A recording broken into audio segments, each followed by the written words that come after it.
बलसमेत बलानुगतो भवान् पुरमगाहत भीष्मकमानितः द्विजसुतं त्वदुपागमवादिनं धृतरसा तरसा प्रणनामसा भुवनकान्तमवेक्ष्य भवद्वपुः नृपसुतस्य निशम्य च चेष्टितं विपुलकेतजुषां पुरवासिनां सरुदितैरुदितैरगमन्निशां तदनु वन्दितुमिन्दुमुखी शिवां विहितमङ्गलभूषण बासुरा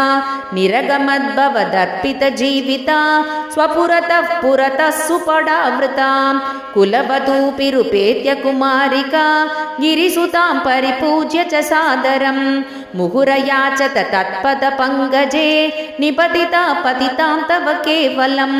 समवलोककुतूहलसङ्कुले नृपकुले निपृतं त्वयि च स्थिते नृपसुधा निरगाद्गिरिजालयात् सुरुचिरं रुचिरञ्जिततिङ्मुखां भुवनमोहनरूपरुचा तदा विवशिता किल राजकदम्बयां त्वमपि देव कटाक्षविमोक्षणैः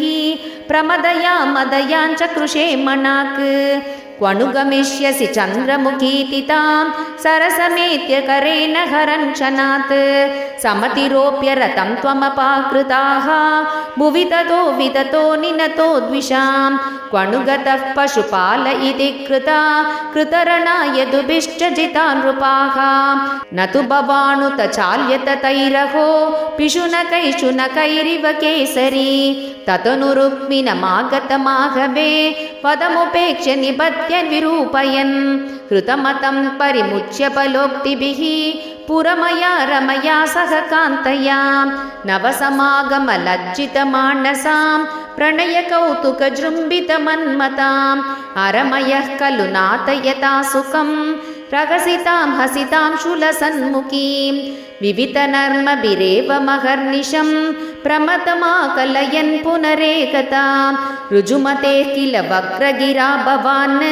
वरतनो रतनोदतिलोलतां तदति कैरतलालनकौशलैः